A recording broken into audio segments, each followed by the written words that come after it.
Welcome to this afternoon's webinar entitled Community-Based Instruction for Students with Significant Support Needs.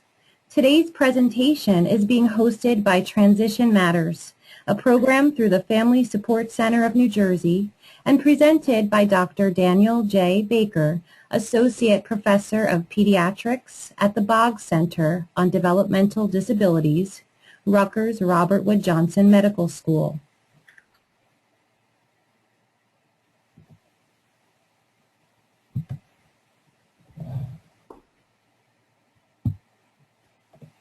The Transition Matters website assists families and professionals in identifying resources to successfully transition your child or students with special needs to adulthood.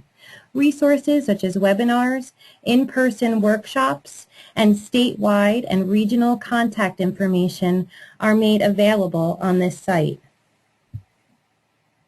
Before we begin, let's take a moment to go over how you can participate during today's web event. You each have your own control panel in the upper right corner of your screen that looks similar to the one here. Use the orange arrow to open or hide your control panel.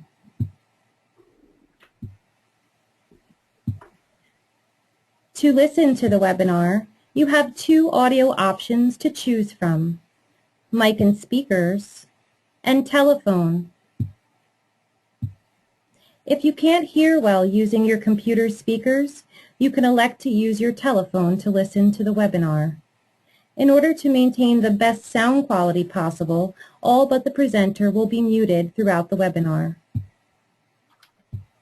If you have questions or comments, you can submit them using the questions panel.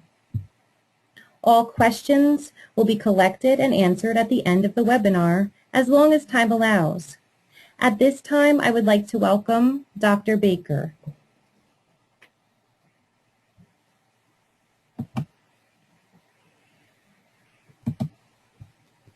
This is Dan Baker.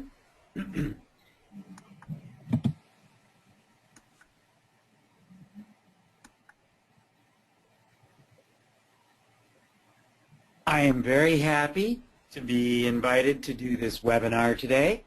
I'm a huge fan of Transition Matters. My webinar today will be entitled Community-Based Instruction for Students with Significant Support Needs.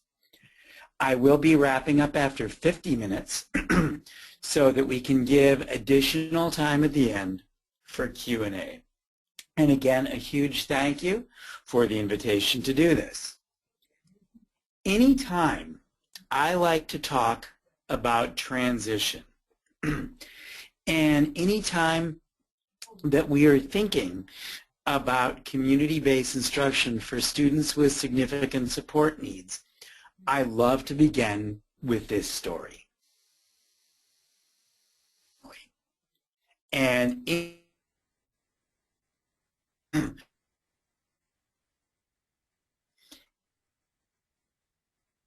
speak to a live operator who will help you get from where you are to where you want to be on public transit.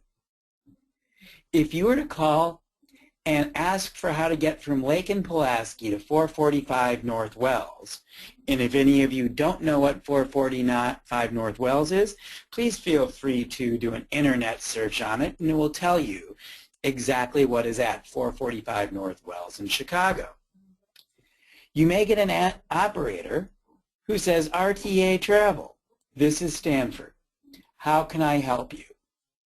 Stanford James is a young man with autism who grew up memorizing train and bus schedules. You can imagine that his family might have gotten tired of hearing that. And when he tells them about this, they might say, oh, Stanford, talk about something else. His teachers, they might have gotten tired hearing about train and bus schedules. They may have said, oh, Stanford, nice that you know that, but let's talk about something else. As you can guess, he probably had various behavior plans and various other things to address this. But somewhere along the end of his high school years, somebody got the bright idea of actually using his interest as a doorway into an engaging and happy job. So he got an internship at Aegis Communications, the call center, the company that runs the call center for the Chicago Transit Authority. He got out how to have a job as an operator. He learned how to share information and answer only that question. So for example, after telling somebody how to get from Lake and Pulaski to 445 North Wells, you don't then tell them every other bus that goes from Lake and Pulaski. He learned about how to get along with coworkers in the real setting. And I'm happy to tell you that at the end of his high school career, when he graduated, he was hired by Aegis Communications. Within 1 year, he then became RTA's Employee of the Year, not because they wanted to do something nice for people with disabilities, not because they wanted to show what good employers they were. He was the Employee of the Year because he answered 3 times as many calls as any other helpline operator. This was picked up by the Chicago Sun-Times, and it was the lead article on a Sunday Sun-Times living section. It was then subsequently picked up by Reader's Digest, and he was Reader's Digest Man of the Year. When we think about students with significant support needs, this is an example that we should look up to. And we should remember this as how things can work. Why did it work? Because people paid attention to Stanford and what he wanted out of life, and also what he could do. But in the absence of the good, solid instruction out in the job site, this never would have worked out. You may hear this story and think, oh, well, Stanford James must have been a really simple guy. He must have been easy to work with. That is not true. He presented significant challenges, but his boss said, if you can answer 3 times as many calls as any other operator, he'll figure it out. In the interview in Reader's Digest, his mother shared some embarrassing details about Stanford. But you know what? That's what us parents are supposed to do. So I'll embarrass my own daughter later on. But he presented some significant challenges. But with that good attention to his instruction, those challenges were 100% overcome. Now, when we are thinking about students with significant support needs, what might we be thinking of? Here are 3 of the groups I'd look at. Number 1, your students with significant intellectual disability.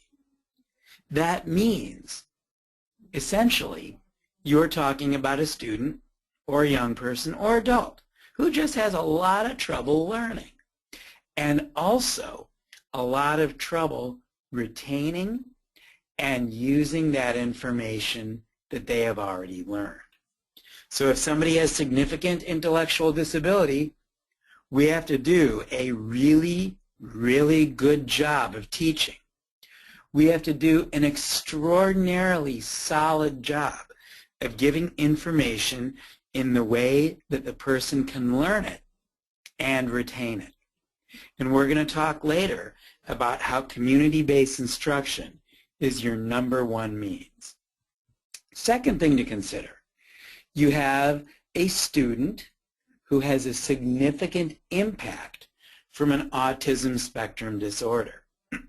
Here, we're talking about people who may have difficulty learning, difficulty socializing, and difficulty seeing things from the perspective of the person to whom they are talking. Once again, What does that mean? We have to do an extremely good job of matching up the student with the transition goals. And third, a student who has significant health care needs. Here, we're thinking of students who may have significant cerebral palsy or significant medical fragility. And tragically, with all three of these groups, we can stop looking to the future. We can only see that disability, that health care need, that medical fragility, and stop thinking about our transition goals. Stop thinking about future preferences, jobs, community recreation, etc., etc. And particularly when we have a young person who also has problem behaviors, we only focus on the problem behavior and remediating or managing that problem behavior instead of doing what we can do to give that student a good future life. Transition law and logic. When we think about transition, let's just take a quick step back and think about how we came to be where we are with transition goals and mandates. Now we know that despite good special ed law, outcomes as adults were poor. So transition services were mandated. And we had to specifically focus on transition goals, adult life goals, and adult life roles. So in 1974, federal special ed law was passed that said all students have the right to a free, appropriate public education. A few years after that law was passed, we did some of the first transition follow-up studies. And we looked at pretty much every measure of public health and adult role and saw that students with disabilities did not do as well as your typical kids. So laws were passed that required us to specifically focus on employment, recreation, community life, vocational education, post-secondary education, and other forms of adult life. The original special ed law related to transition said that needed to start at 14. Further studies were done, and we did not have good enough outcomes, so transition was moved down to 14. We needed to start looking at transition goals at age 14. Under IDEA reauthorization about 9 years ago, it was moved back to 16. But New Jersey was one of the first states to say we are keeping it at 14. The problem with saying 16, 14, 12, or whatever is that it pretends like all students have the same needs. I don't know how you can say you only start doing transition planning at 16. Why not 14? Why not 12? Why not 8? Why not 10? It depends on the individual student. And the more significant a disability a youngster has, the longer it will take to develop transition-related skills, the earlier it needs to start. Transition is a life-spanning process. And transition also does not end at graduation because people change jobs. If somebody develops at a different pace, maybe some of the developmental things that happen for a typical person in their early 20s might not happen till later. We need to always be thinking of people's futures, whether they are 4, 14, 24, 44, or 64. We're always thinking of people's future goals. One of the best methods to teach transition is by community-based instruction. The definition of community-based instruction is that it is sustained and repeated instruction that takes place in the community rather than in the school building. Why sustained and repeated? Because many of our students will not get something on the first try. Many of our students need repeated chances to learn things. Why sustained? Because many of our students don't pick stuff up quickly. They need additional time to learn things.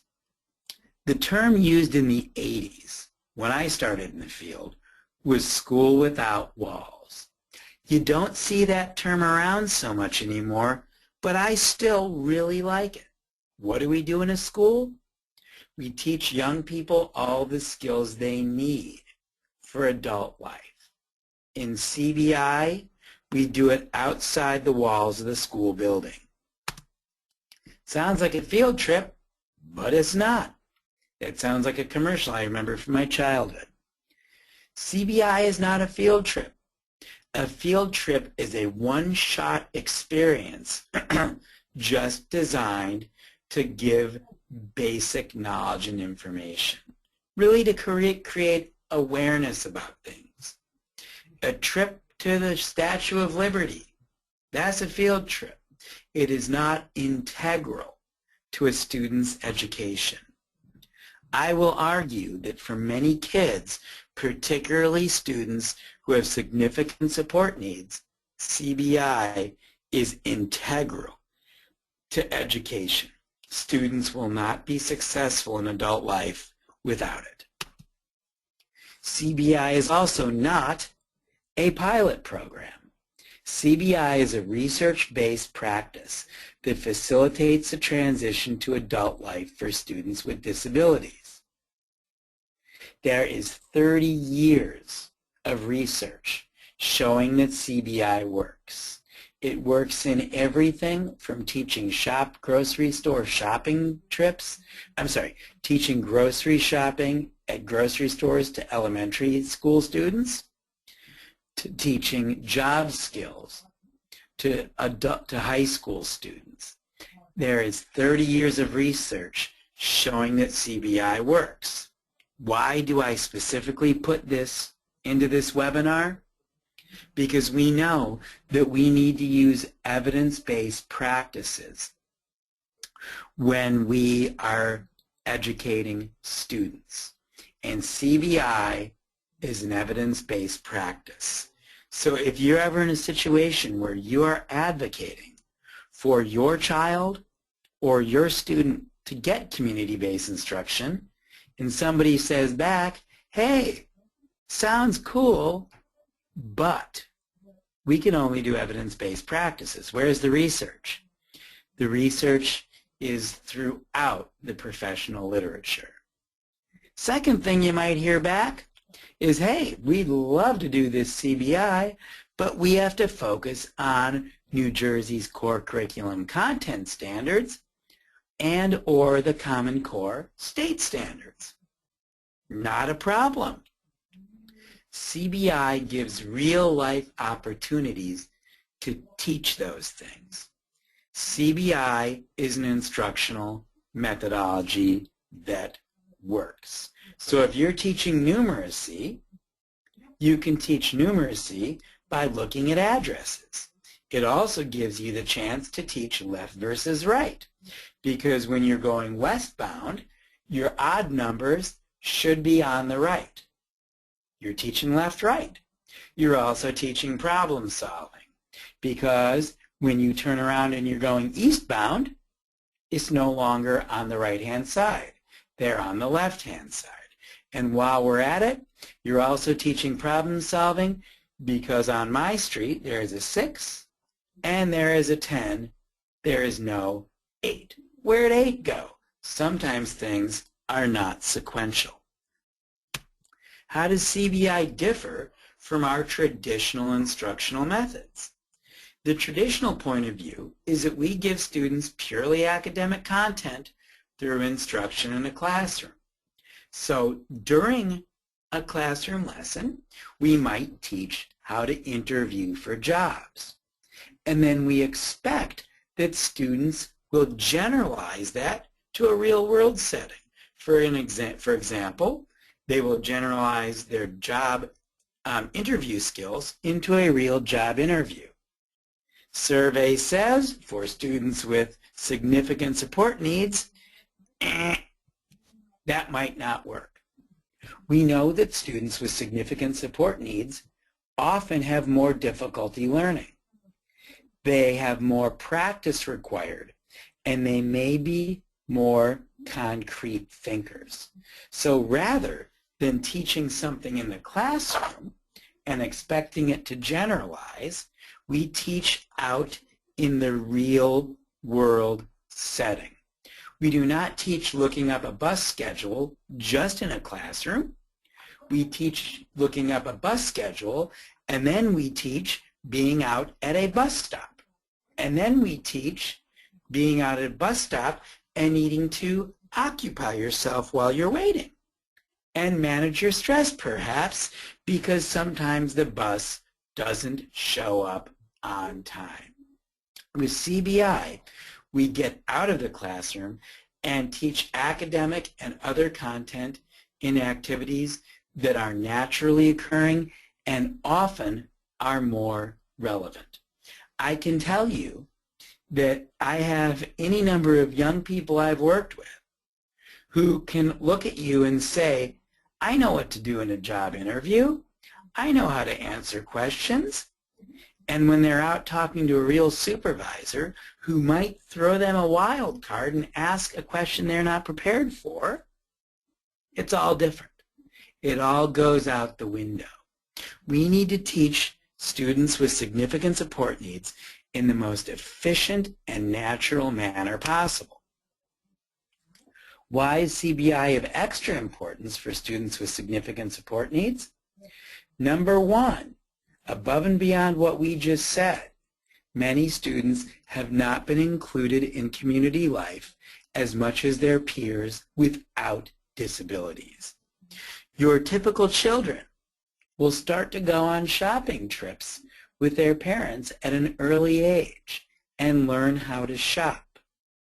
Many students with disabilities may pose significant challenges, and family members may have a more difficult time bringing their kids along with them to shopping.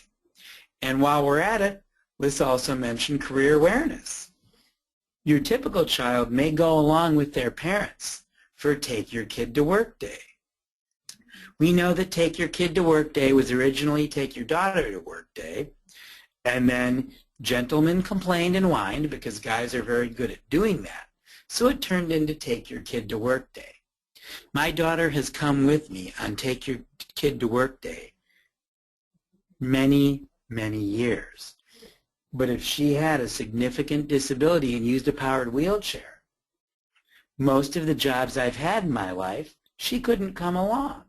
So she would miss out on Take Your Kid to Work Day. If she had severe problem behaviors, I might not be able to bring her along with me to work. If she had a significant disability and made a lot of noise, I could not bring her with me on Take Your Kid to Work Day. So what happens? It becomes incumbent on educators to get those students out to learn community-based skills. Second issue is that employers and other community members may have misconceptions about what students with significant disabilities can do. We are also teaching the community. We are teaching the community that we belong in grocery stores shopping. We are teaching employers that we can be good workers. With CBI, we're not just preparing students for adult life, we're preparing the regular world to accept us. Number three, students' behavior, motivation, and learning can all improve during CBI. I've had any number of students I've worked with who see that the classroom is not a good place for them. What do we do about that? We can create better environments out in the real world. I had one young person I worked with who could not stand loud noises. Because of his classmates, the classroom was a very loud, unpleasant place. When I got him out into a job site that was quiet and peaceful, the behavior, the motivation, and the learning all turned around in a heartbeat. We can tailor community experiences to student preferences far better than we can tailor the classroom to student preferences. What are the areas of CBI? Number one is career awareness and exploration. Now, career awareness and exploration has two levels, if you will. Number one, the career awareness. That includes the hands-off activities, such as observation and interview at community work sites, in which young people can learn about careers. That can happen at any age. The hands-on activities, such as paid and non-paid work experience and volunteering at community work sites to learn about careers, that has to wait until age 16 due to child labor laws. That also falls under the Department of Ed's Structured Learning Experience Administrative Code and such. So CBI includes learning about careers and then trying them yourself and developing the hands-on skills. What does career awareness look like for a typical youngster? Here you have my daughter. She is with me on Take Your Kid to Work Day, and in her left hand, she's holding Fisher-Price All Around Town Sounds. That is not a squishy book of all around town sounds. That's a book about careers. Every page has a different job that somebody can do. And every other page has a little button you can press that makes that sound. So a youngster can have that book and learn about jobs as a firefighter, as a doctor, as a mechanic. In her right-hand side, she has Dora's What Will I Be? Boots will be an astronaut. Tico will be a dentist. Your typical kid from earliest ages starts to learn about jobs and careers by doing these kind of fun things. You look at Dora, you look at Fisher-Price Little People. Typical kids can learn in abstract manners and then apply that to their own lives. What do I want to be? Do I want to be a teacher? My daughter wants to be a ballerina. She wants to be a gymnast. She wants to do all sorts of fun stuff. And over the course of her life, she will have the experiences that will help her build her preferences. She will have the experience of hurting her foot in ballet. And now she does not want to be a ballerina. She wants to be a gymnast.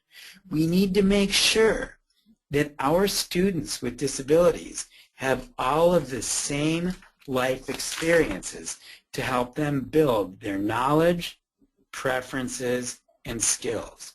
Just think of your own life. How did you build the skills that get you to the job where you are now? Did you have volunteer experiences? Did you have summer employment? Did you do internships? All these type of things. Did you have a parent who mentored you? We need to make sure our students with disabilities, including the most significant support needs, have all of those same things happen in their lives.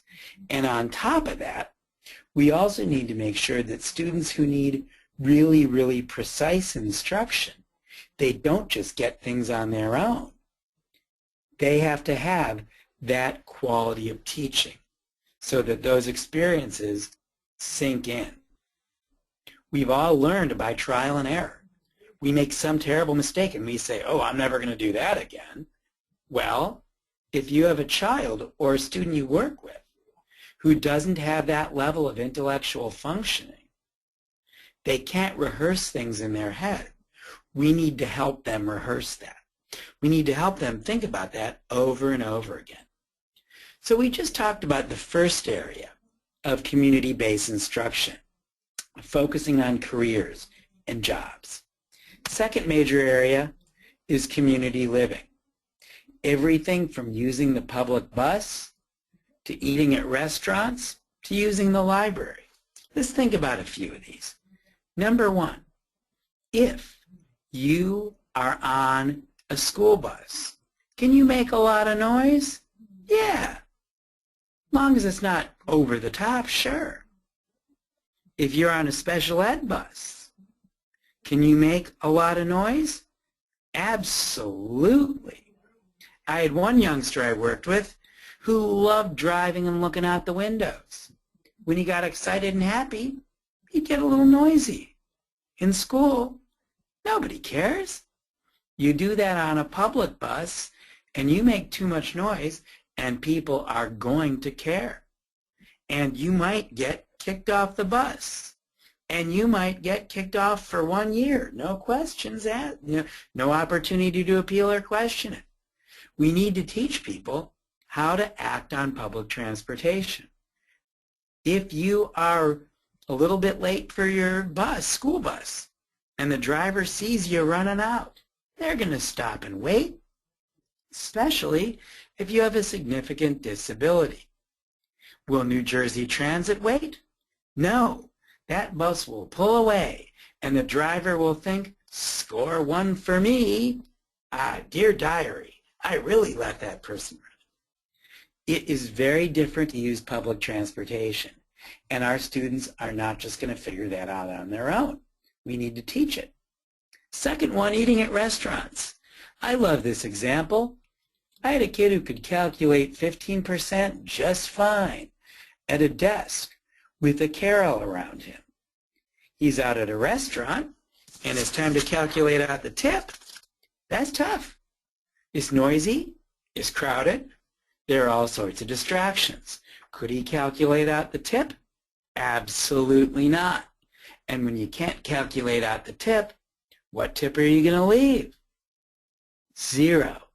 You don't want to look like you don't know how to do stuff. So this student was absolutely just going to stiff the server. And I don't know if any of you have worked in the hospitality industries. I have. And if somebody doesn't leave a tip, what happens next time they're there? You will get bad service. And if any of you have seen the movie Waiting, I'm not suggesting you see it because it's extraordinarily vulgar. But the customer who was not liked by the servers got a little extra seasoning on their food. I know it's lunchtime, and I know some of you might be hungry, so I'm trying to disgust you so you are not thinking about how hungry you are, and you're listening.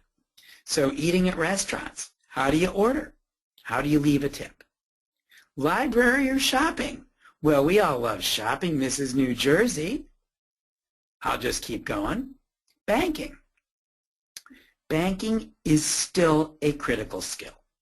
I know that many people only do the online banking, but I think people have to know how to use the bank, how to have a checking account, how to have a prepaid debit card. This next one is doing laundry at the laundromat. If you only learn how to do laundry in your family home, you're not going to know that laundromats have really different standards and really different patterns and practices than your home laundry machines. If you're home and a family member has left their laundry in the washing machine but it's done and you want to use it, you can probably take that stuff out. You cannot do that at a laundromat, especially if you are male and the person whose laundry you're taking out is female. That's not going to make people happy. They're going to get upset about that. Our students will not magically figure that out on their own when they graduate. And by the way, community living and employment, they go together. Because if you have a job at Hickory Farms where you need to have a clean white shirt, you're going to need to buy a bunch of clean white shirts, or you're going to be doing laundry every day. So I had lessons for my students who got jobs at Hickory Farms about how to go to the resale stores and find used white shirts and make sure that they are not stained or frayed or whatever. And then doing laundry so that white shirt stays white. And finally, recreation. The old Roman ideal was healthy body and healthy mind. I'll quote Ken Cragen, we don't just live to work. We work to live. Work and life go together. And one of those key skills people need to have is recreation. If people don't have fun stuff to do or fun things to look forward to, they will become depressed and anxious. So we need to teach recreation and leisure to our students as well. I am not saying anything bad about Special Olympics, but Special Olympics is not enough. Some people don't like sports. Other people do. And even if you do like sports, how often does Special Olympics meet? Not enough. And what about sports that Special O doesn't even cover? So I think it's critical that we get our youngsters out in the community to learn recreational skills. And when they have things to look forward to, we specifically teach how do you look forward to things? How do you look forward to a fun activity you have over the weekend? I have had to specifically teach my students to do that. How do you think about it? How do you imagine it so that you will still be happy and engaged in your life? Now, of all the community living activities, we often start with shopping. Why is that? Because it is one of the earliest community living activities we teach typical kids. Also, why do we start with shopping? Because we are a consumer-based culture. People just like to get stuff. In fact, sometimes shopping is a form of recreation. And other times, shopping is a form of therapy. Now, whether or not you agree with that, to a certain degree, that's how we are as a culture. Students are going to have a lot of opportunities to participate in community shopping activities throughout their lifetime. And also, opportunities for shopping are easy to find. I was out with the school district yesterday, and they were teaching students how to grocery shop. And it was just beautiful to see how they were working with their students about how to find stuff and how to pick stuff. So, embarrassing my daughter once again. Here she is at age 4. We are at a dollar store. She has in her right front pocket 4 wadded up dollar bills. How many things can you get with $4 bills at a dollar store? Well, the real answer is 3, but I just covered the additional 28 cents. Now, if you were in a state that did not have sales tax, we wouldn't even have to be discussing this. So at a future point, I'll teach her about sales tax. But at age 4, $4 bills, 4 things you can buy. Think of all the different things she learned while walking through the dollar store. You see behind her the kiosk of flip-flops. Every single one of those flip-flops went in and out of the basket. So she had to learn what to pick, and she had to learn, well, I can get 4 things. Maybe I don't want to just get 4 flip-flops. And behind her, you see that adorable pair of pink flip-flops with flowers. Those are the ones she wanted, but they didn't fit. You can't always get what you want. And if you want, you can sing to yourself in Mick Jagger's voice. I will not make you suffer through my singing because I actually want to get good evals. So we'll just keep going. But by the end of the shopping trip, she had exactly 4 items. She learned self-efficacy. She built some excitement, and she learned competence, as well as the one-to-one correspondence of dollar bill and item. And after a few years, you want to see this. Here she is, paying for her own stuff by herself, with a wallet full of money which she earned with chores around the house. We're always moving towards independence. It may take people years to go from this point to this point. Is that okay? Absolutely okay. If it takes 10 years, fine. We're moving in the right direction. For many students with significant support needs, they have low self-esteem. Why? Because they don't see what they can accomplish. And we always want to teach youngsters, this is what you're learning. This is what you're doing. And this is how you see success. And while we're at it, talking about transition, paying with cash, who does that? How many transactions in the United States are done with cash anymore? It went below 50% a couple years ago, and it's just going to keep dropping. So maybe we don't always pay with cash. Maybe we pay with a prepaid debit card. Mind you, I'm not saying credit card. I'm not saying debit card linked to your account. I'm saying one of those $5 debit cards that you can get. And the neat thing about those prepaid is that you can also get them reissued if they are lost. Might be a little bit of a hassle. You might have to advocate for yourself. But guess what? In real life, you have to advocate for yourself. So I really encourage teaching students to not just pay with cash, but use those prepaid debit cards, which are getting easier and easier and easier to use. Now, you just saw my pictures of my daughter who's fairly typical. What about youngsters who have significant support needs? Here are some of the additional supports we need to provide. We need to have that additional instruction. It may require visit after visit after visit with solid direct instruction going on, with solid use of task analyses, with solid use of the full range of prompts, everything from a gestural prompt to a verbal prompt to picture prompts, etc., etc. There may be a need for lots of practice and really, really good teaching going on. So for your children, your students, make sure that quality of instruction is high. Make sure that you're not just going out sort of as a field trip.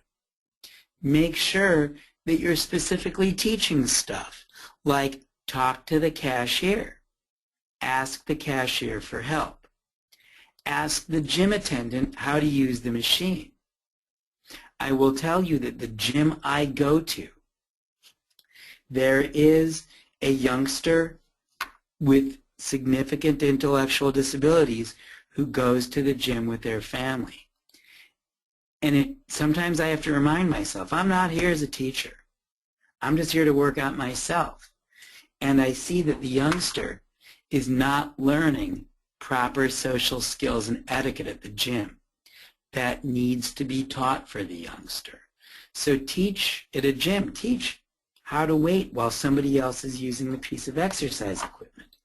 At your high school gym, or at your middle school gym, or at your family's Bowflex machine. I don't know if they even still make that. I just pulled that out of the air. I'm showing how old I am. Bowflex machine in the basement. If somebody's using it and you want to, you might be able to just work in or just stand there. At a regular gym, that is not welcomed. So we have to teach even the social niceties as well as how to do specific tasks. Second area is additional behavior support. For students with problem behaviors, a lot of times that acts as an excuse for going out in the community. Oh, they're excused from that because they have all these problem behaviors. No, they're the ones who most need to go out. It's critical, but we need to build the behavior support structures into the community-based trip. Build in relaxation, build in coping, build in reward systems, build in all the reminders you can give in the classroom or at home into the CBI trip. It also means you may need to carefully tailor and select those trips based on what a student's preferences are. If you have a student like the one, or a youngster, like I mentioned earlier, who hates loud, sudden noises, don't go to Six Flags. Don't go to Jersey Jump. Don't go to the store where there's an intercom that buzzes every 5 minutes reminding Kmart shoppers what the blue light special is. Go to places that are quiet and peaceful. If you have a student who loves and is calmed by certain smells and odors, go to Yankee Candle. I just discovered from a local school district that Yankee Candle has a bacon-scented candle. And there's a student who loves and talks about bacon constantly. How cool is that? So we may have to structure the community-based instruction trips to meet the needs and preferences of students, particularly those who have significant challenging behaviors. We also need to create positive experiences. So if you have a student who doesn't have a history of being competent at stuff, create the positive experiences. And especially if that youngster or student sees school as a negative place, guess what? The community is a fresh start. And by doing so, we also develop interests. Typically, a lot of students with the most significant support needs don't have a wide variety of interests. Those interests may need to be developed. And that is done both by schools and families and in-home supports, etc., etc. We are all part of that. Do not let those significant needs prevent community-based instruction. And again, done by family or school. I'm going to wrap up here in about 1 minute and just talk about what I've been doing with schools across New Jersey for the last 11 years. Since 2004, there have been over 9,000 attendees to the CBI workshops I've offered. We continue to refine and improve the series every year based on feedback we receive from participants and evolving priorities through the state.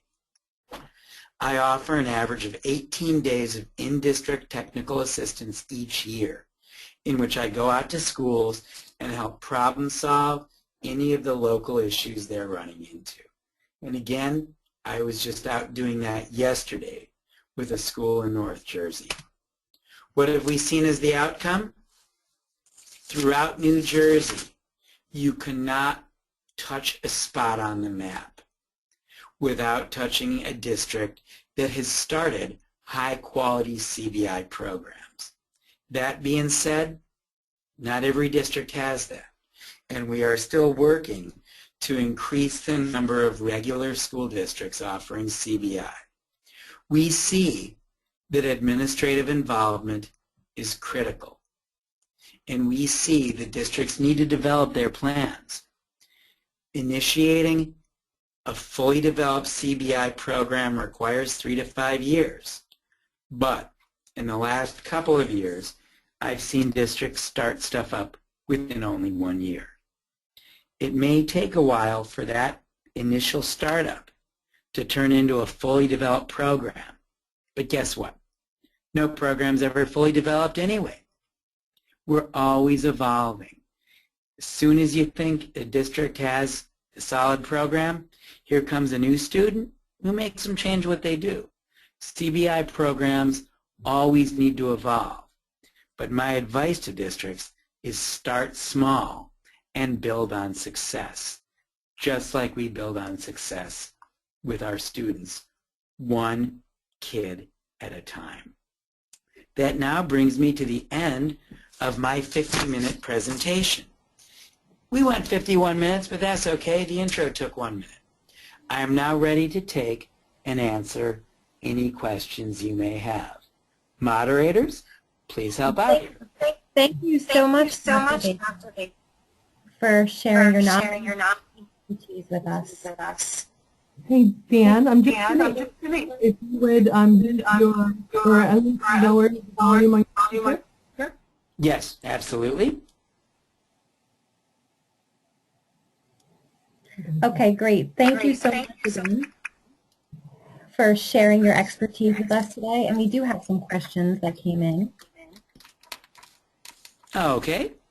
So can you explain the difference between CBI and SLE? Let me plug my headphone in for 1 second so I can hear better. Okay, can you repeat that question?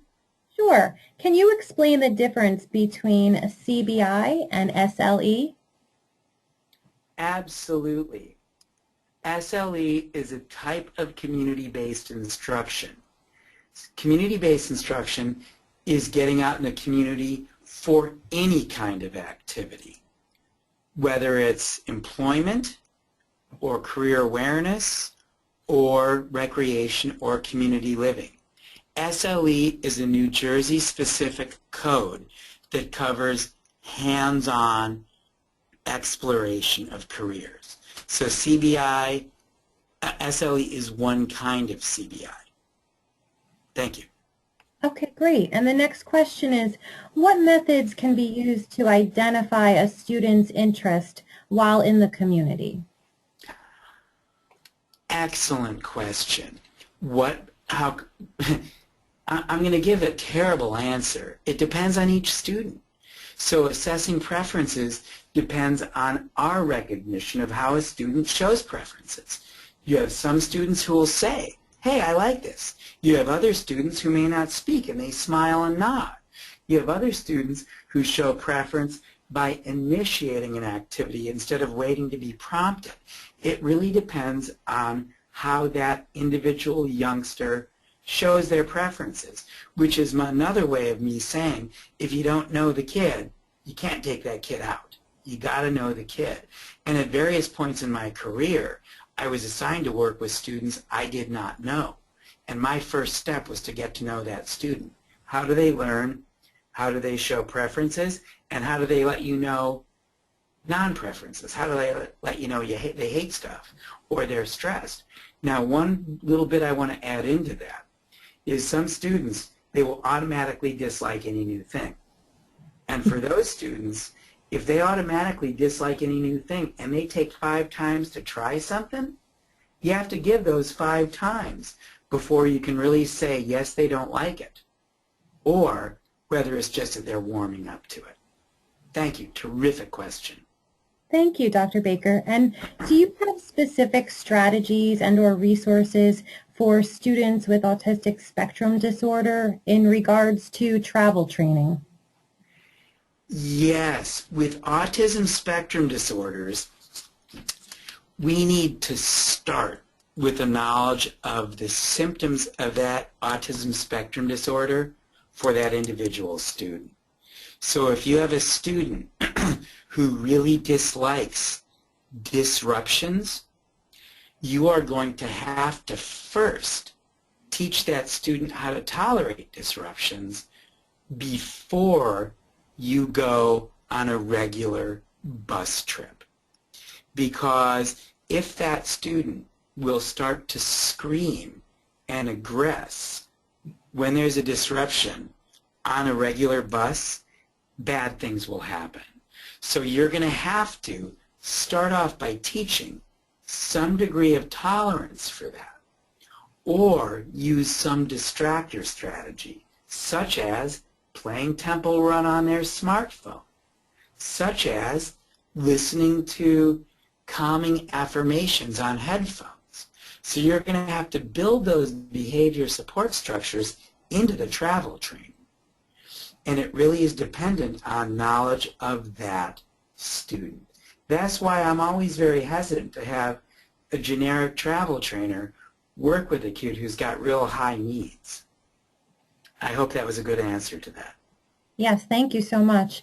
And how can assistive technology help during CBI, specifically for a student who has anxiety about transitioning from school to the community? Wonderful question. I think that anxiety, you guys are asking incredible questions. And by the way, I'm from Chicago, so guys is a non-gender term. But I really love the focus on treatment of anxiety in youth who have all kinds of significant support needs. So you're going to need to build in some anxiety treatment with the CBI trip. So if you use social stories to reduce anxiety, you need social stories about going out in the community. If you have a student who does a variation on mindfulness meditation, you're going to have to be doing that when you're out in the community. And whatever else you do to manage those changes, you'll have to do that with a community trip. So if you have a certain little calming routine you do to go from the classroom to the lunchroom, you're going to do that with the trip. If families use a certain little anxiety treatment for going to McDonald's, you're going to have to do that for going out on the CBI trips. The key with students who have some of the more significant needs is that we have to make those existing strategies portable. We have to apply them when we go out into the community. And again, I think anxiety disorders are absolutely underdiagnosed and undertreated in kids who have ASD. Thank you for the terrific question. Thank you so much, Dr. Baker. I think we do have time for one more question, and I do apologize if we weren't able to answer your specific question. But right now we have this one that came in. Is there a particular resource that shows appropriate transition goals to be included in the IEP? Yes, one of the ways that the world is getting better is information is so accessible. The State Department of Ed has great transition resources up on their website, on their transition page, including a 10-minute video about use of CBI, featuring clips from multiple different school districts around the state and featuring me as I'm talking about it as well, getting into a lot of the technical details that we obviously didn't get into today. Great. But also, just do a general web search for transition goals and disability, and there's so many dynamite resources that'll come right up. Oh, thank you so much for that information. And thank you again, Dr. Baker, for sharing your knowledge with us today.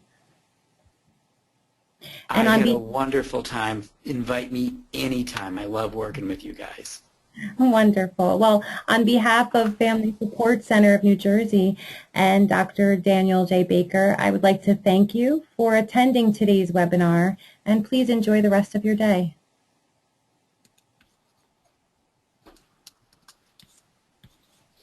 Thank you, Dan. Have a great day. You too. That was wonderful. I love doing that. Thank you so much. Thank you.